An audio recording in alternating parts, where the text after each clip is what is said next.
Assalamualaikum warahmatullahi wabarakatuh. Selamat pagi anak-anak. Apa kabarnya hari ini? Semoga kita semua sehat walafiat dan dalam lindungan Allah Subhanahu wa taala.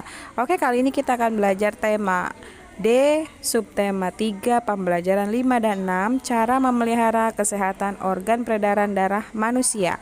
Jangan lupa sebelum belajar kita berdoa dulu ya.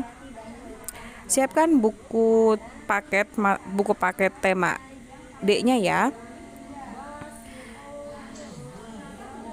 Baik, kita mulai. Nah, di sini kita akan melihat ada seorang siswa sedang menggambar sebuah cerita bergambar atau komik. Udin pandai membuat cerita bergambar atau komik. Kepandaian Udin membuat cerita bergambar karena gemar membaca atau Udin suka membaca. Oke, sebelum itu, sebelum kita mulai lanjut, kalau misalnya ada informasi-informasi penting di buku paket kalian, tolong digarisbawahi ya. Berikut adalah langkah-langkah membuat gambar cerita. Yang pertama, menentukan cerita yang akan digambar. Jadi yang pertama kalian harus menentukan dulu cerita yang akan digambar apa saja. Yang kedua, Udin mempelajari cerita si Pitung. Nah, yang kedua, kalian mempelajari cerita yang akan kalian gambar nantinya. Ketiga, Udin mempelajari karakter tokoh dalam cerita. Ketiga, kalian mempelajari karakter tokoh dalam cerita. Keempat, mempelajari alur cerita sederhana tentang cerita yang akan dijadikan cerita bergambar. Lalu selanjutnya, gambar cerita sesuai alur yang telah kalian tentukan atau sesuai dari jalan cerita tersebut. Selain daripada itu, ada langkah-langkah membuat gambar cerita. Yang pertama, alat dan bahan untuk membuat gambar cerita. Ada 3 ya langkahnya. Yang kedua, membuat sketsa gambar cerita berdasarkan tema atau cerita yang telah ditentukan. Lalu yang terakhir, ada menyempurnakan sketsa gambar cerita berdasarkan tema atau cerita yang telah ditentukan atau yang telah kalian tentukan sebelumnya. Baik, kita akan lanjut. Ada gambar cerita yang dibuat oleh Udin yang tadi ya. Di sini adalah gambar ceritanya yang telah dibuat oleh Udin. Yang pertama ada si Pitung rajin mengaji dan silat. Si Pitung gemar berlatih silat bersama teman-temannya. Gambar kedua serta gambar ketiga, si Pitung mengeluarkan jurus silatnya untuk melawan company. Nah, jadi ketiga gambar tersebut adalah gambar buatan Udin.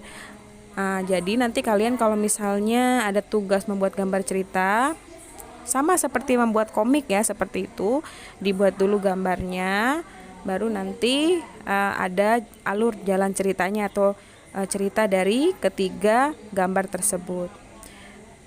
3 manfaat memiliki kemampuan bela diri. Yang pertama, manfaat fisik. Bela diri sangat bermanfaat bagi fisikmu. Contohnya terbentuk koordinasi otot-otot tubuh, terbentuk postur tubuh yang seimbang yang sangat penting untuk mengurangi resiko timbulnya penyakit, serta menciptakan stamina dan ketahanan pada tubuh.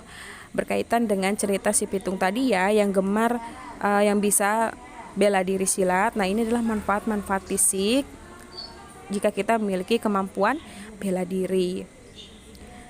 Kemudian, pada dasarnya peredaran darah ke seluruh tubuh ditimbulkan oleh kontraksi gerakan otot jantung. Otot jantung memiliki karakteristik yang berbeda dengan jenis otot lainnya.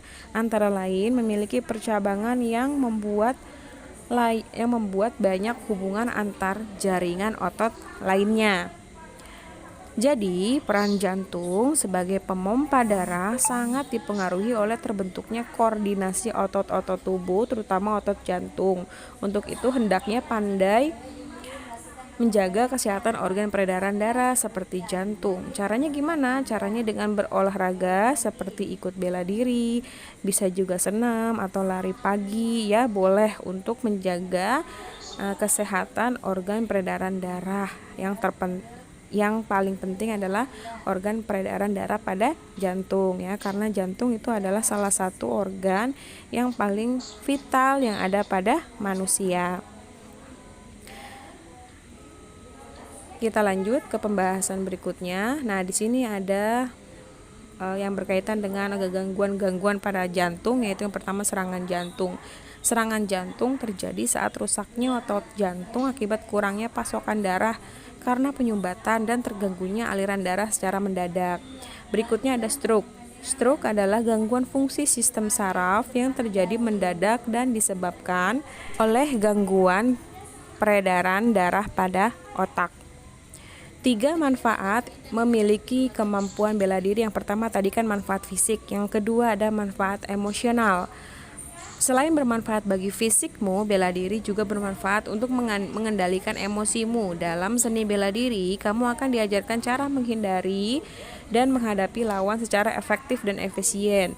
Dengan kemampuan tersebut, kamu bisa membela diri dengan melumpuhkan penyerang sementara dan menghindari konflik berkepanjangan.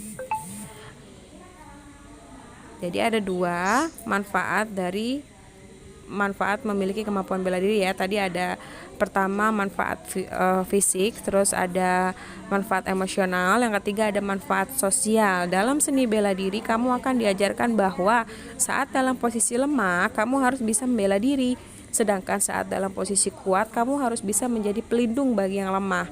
Dalam seni bela diri juga diajarkan sistem kerjasama tim dengan cara latihan bersama. Tujuan bela diri bukan untuk mencederai lawan, melainkan hanya melumpuhkan serangannya dan menyadarkannya. Nah, itu tadi ketiga manfaat ya, ada manfaat fisik, manfaat emosional, juga ada manfaat sosial. Ketiganya ini adalah sangat penting ya bagi kehidupan sehari-hari. Penting untuk menjaga fisik, penting untuk menjaga emosi kita, penting juga untuk kehidupan sosial kita di lingkungan sekitar. Berikutnya kita akan belajar tentang pantun ya. Pantun dari Seram ke Pulau Buru. Contoh pantunnya, dari Seram ke Pulau Buru, dalam kota beli pepaya. Anak baik menghormati guru, berbakti jua kepada orang tua. Apa makna atau hikmah pantun di atas? Hikmah pantun tersebut atau makna pantun tersebut bahwa sebagai pelajar kita harus menghormati guru. Guru merupakan orang tua kita selama di sekolah. Kita juga harus menghormati orang tua dengan cara berbakti kepada orang tua. Dengan demikian kita akan disayangi orang-orang di sekitar kita. Berdasarkan jenisnya, pantun tadi itu disebut pantun nasihat. Nah, di sini ada sebuah gambar. Minggu pagi Siti membaca surat kabar di samping ayah. Siti membaca berita terjadinya bencana banjir di sebuah desa di wilayah Jawa Tengah. Siti merasa iba kepada korban banjir tersebut. Banjir pasti akan mempengaruhi kesehatan masyarakat yang terkena. Siti bertanya kepada ayahnya tentang penyebab bencana banjir di daerah itu. Ayah pun menjelaskan kepada Siti tentang faktor penyebab terjadinya bencana banjir. Apa saja menurut kalian, apa saja penyebab terjadinya banjir? Penyebab terjadinya banjir yang pertama itu ada penebangan liar ya di hutan. Faktor penyebab terjadinya banjir ada penebangan hutan. Akibat penebangan hutan tersebut, air hujan tidak dapat diserap tanah dengan baik sehingga air akan meluap menyebabkan banjir. Yang berikutnya, yang kedua ada membuang sampah di sungai. Siapa yang suka membuang sampah di sungai? Hayo. Nah, tidak boleh ya, membuang sampah di sungai akan berakibat banjir karena aliran air akan tersumbat oleh sampah-sampah yang menumpuk di dalam sungai. Menjaga lingkungan masyarakat menjadi tanggung jawab segenap warga masyarakat. Banjir yang terjadi dalam lingkungan masyarakat kebanyakan akibat kelalaian warga masyarakat setempat. Warga masyarakat tidak sadar dengan tanggung jawabnya menjaga kebersihan dan keamanan lingkungan. Makanya kalian tidak boleh buang sampah sembarangan, apalagi ke kali atau ke sungai ya, nanti akan menyebabkan banjir. Nah, yang rugi bukan kalian saja, tapi di semua lingkungan yang terkena dampak banjir tersebut. Akibat-akibat tidak dilaksanakan tanggung jawab warga masyarakat. Yang pertama, jika warga tidak melaksanakan tanggung jawab dalam kegiatan kerja bakti membersihkan lingkungan menjadi kotor dan tidak sehat sehingga warga dapat terjangkit berbagai penyakit. Jika warga tidak melaksanakan tanggung jawabnya dalam kegiatan siskamling, lingkungan menjadi tidak aman sehingga keamanan warga terganggu. Yang ketiga, jika warga tidak menjaga ketenangan, lingkungan menjadi tidak damai sehingga warga tidak nyaman tinggal di lingkungan tersebut. Ini adalah akibat-akibat tidak dilaksanakannya tanggung jawab warga masyarakat. Maka dari itu, kita sebagai warga masyarakat harus bertanggung jawab ya, berkewajiban menjaga lingkungan kita sendiri. Nanti yang akan menuai hasilnya kita sendiri juga.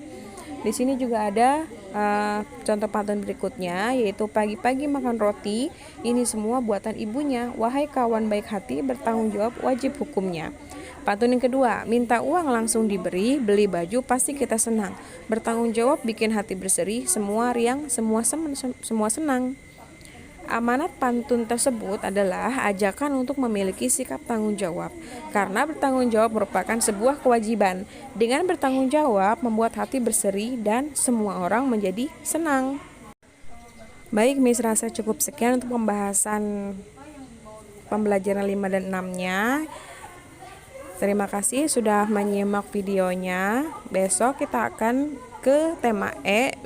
Untuk tugasnya sudah Miss share di Classroom. Jangan lupa dikerjakan dan dikirim ke Classroom. Terima kasih. Wassalamualaikum warahmatullahi wabarakatuh.